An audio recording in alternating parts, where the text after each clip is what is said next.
marriage, you'll discover that at times, your spouse may not always be perfect, and they may disappoint you with their decisions or actions. And you have to determine what's forgivable and what are your breaking points. Yeah, those breaking points are deal breakers. Yeah. So let's talk about those deal breakers. The things that you need to figure out before you walk down the aisle.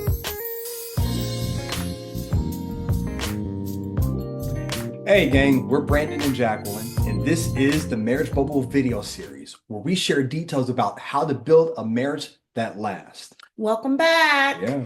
So what's a deal breaker?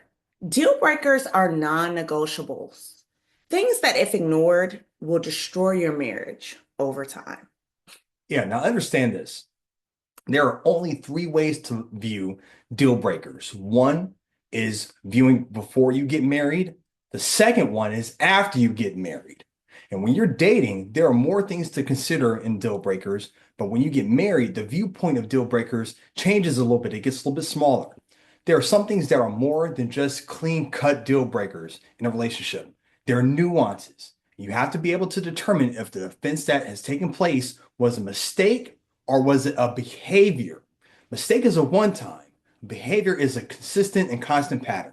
And the third one we'll reveal at the end of the video. Wait until you hear this last one. Stay tuned. Yeah. Marriage will show you that it comes with giving and receiving grace and forgiveness. But it also shows you where you draw the lines for yourself and your marriage. Some examples of common deal breakers are infidelity. Yeah. This tends to be the biggest deal breaker for most couples, and it's understandable as to why. But for some people, it's not a deal breaker. They have to ask themselves, is this moment of infidelity worth stopping the movement of my marriage? Only they can answer that. But if that is a deal breaker, you have to let that be known to your spouse early. Early. All right, the other one, spiritual deal breakers. Do we believe in the same core truths about God, marriage, and purpose? One person may have a specific faith belief that the other person doesn't have. You may have disagreements on spiritual leadership or church involvement. Different faith practices or lack of desire to pursue a spiritual growth together. And I will say this though, all right? If it is your desire to have a God-centered marriage, it's going to be extremely difficult to have that without having an agreement between you two on who God is and how he leads your life together. Yeah. Character deal breakers, displaying patterns and behaviors that could eventually break peace or trust in your relationship. It could be any of the following: dishonesty, manipulative tendencies or habitual lying, uncontrolled anger, narcissists or passive aggressiveness, repeated disrespect or refusal to take accountability. These are things to take into consideration early on before you say, I do. Yeah, the other one, value deal breakers or lifestyle deal breakers. There are long-term goals and values aligned. One wants kids, the other one doesn't. One values generosity, the other is financially reckless. Extreme differences in ambition, rest habits, or roles in marriage. Those are critical. Right. Emotional health deal breakers. Are they healing or hiding? Unprocessed trauma that becomes toxic. Refusal to get help, counseling, spiritual guidance. Addictive behaviors with no accountability.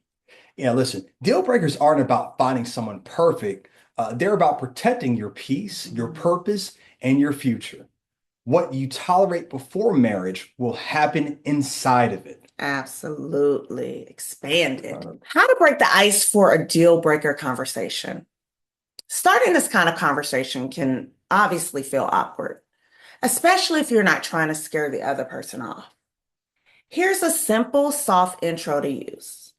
Hey, can we talk about something important? I know we love each other and we're excited about the future, but I think it's wise for us to talk about the things that could really hurt a marriage if ignored. I want to be strong going in and not shaken by surprises later. Can we be honest about our deal breakers? That's actually not bad. That's a good one. Here's another one, okay? Can we do something kind of intentional? I love for us to have an open talk about what our absolute must-haves and what our red flags are.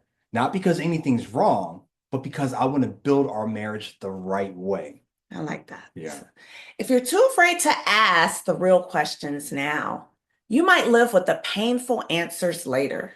Yeah, because do we love them? Yes. Mm. But be honest about what you can and what you cannot live with long term.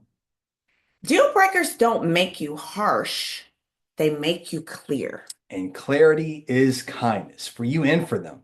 But Mhm. remember that third way I was talking about looking at deal breakers?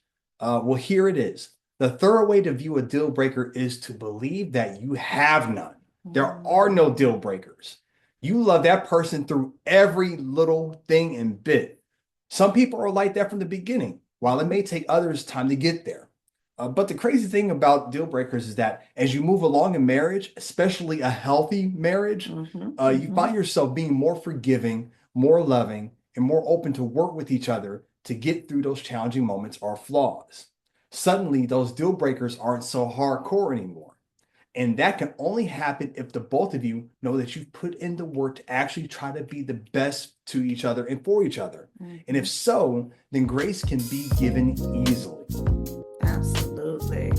Comment below, what's one thing you know you have to build a marriage on?